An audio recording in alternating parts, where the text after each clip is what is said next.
अस्सलाम वालेकुम वरहमतुल्लाहि वबरकातुहू टाठियो बच्चों उमेद करा तुह सलिम सेहत व सलामत।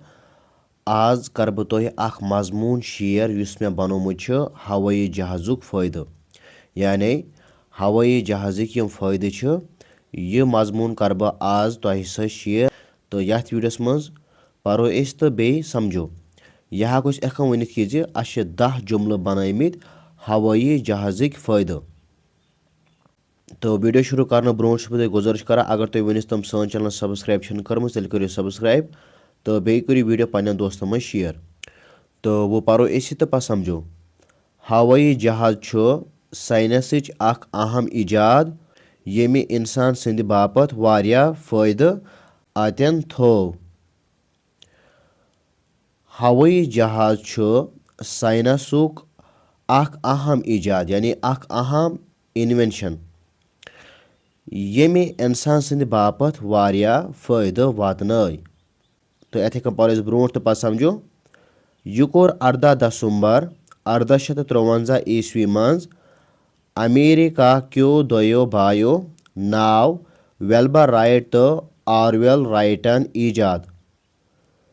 यह कोर 18 दिसंबर यानी 18 दिसंबर 1853 ईस्वी मज युस अमेरिका युस अख मुल्क अख अथ मज ज बय अकिस नाव वेल्बर राइट तो बेकिस नाव ऑरवेल राइट। तो अमो कोर यह इजाद यानी अमो कोर यह इन्वेंट या डिस्कवर।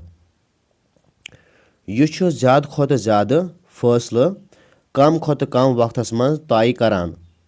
युस यह हवाई जहाज यह ज़्यादा खोत ज़्यादा युस फैसले आसान यानी युस डिस्टेंस आसान यह कम खोत कम वक्तस मज तय करान। यानी युस यह हवाई जहाज यह मैक्सिमम डिस्टेंस कम सी टाइमस अंदर अक जाय पे बेकि जाय वातनावान।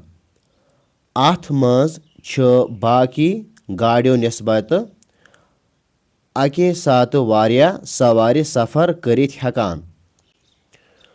तो युस यह हवाई जहाज अथ मज बाकी गाड़ियों खोत यानी अगर बाकियों गाड़ियों निस्बत वुचो अथ मज वारिया सवारी अके साथ सफर करित हेकान।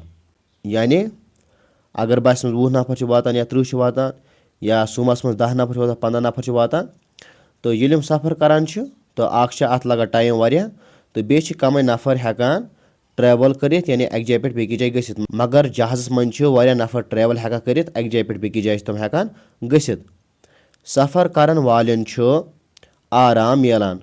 तो अत सत क्या गसान कम यम सफर करान यानी यम ट्रेवल करान अक जाय पे बेकि जाय गसान तो अमन आराम मिलान यानी अम कम्फर्ट फील करान येल अम जहाज़ मज गसान।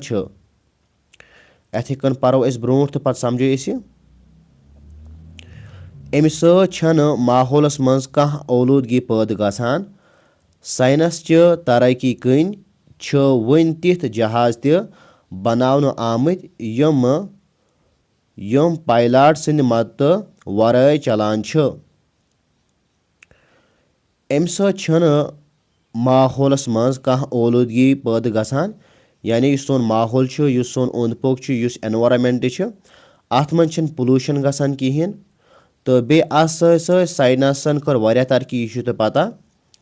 तो वन तिथ जहाज आमत बनावन यम पायलट सद मदद वराय चलान। यथ कन परो ब्रो तो बे समझो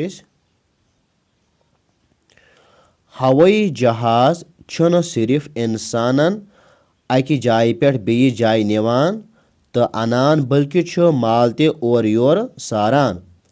हवाई जहाज छन सिर्फ इत योत करान कि यह इंसान अक जाय पे बेयि जाय निवान मगर अत सत करान कम यह माल ते और योर सारान यानी यह एक्सपोर्ट इम्पोर्ट गुड्स करान कत मज अत जहाज़स मज। हवाई जहाज़न हंद जरिए डाक ते अक जाय पे बेयिस जाय कम खोत कम वक्तस मज सोजन यवान।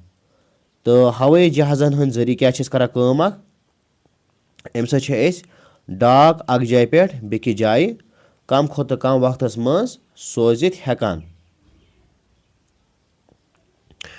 एथे पट परो ब्रोट तो पस समझो। हवाई जहाजस मज सफर करने सह इंसानस खुशी महसूस गसान। हवाई जहाजस मज अगर सफर करान यानी एक जाय पे बेकि जाय गसान तो इंसानस क्या गसान महसूस क्या फील करान खुशी करान सह महसूस। तो इथे कन परो तो बे समझो।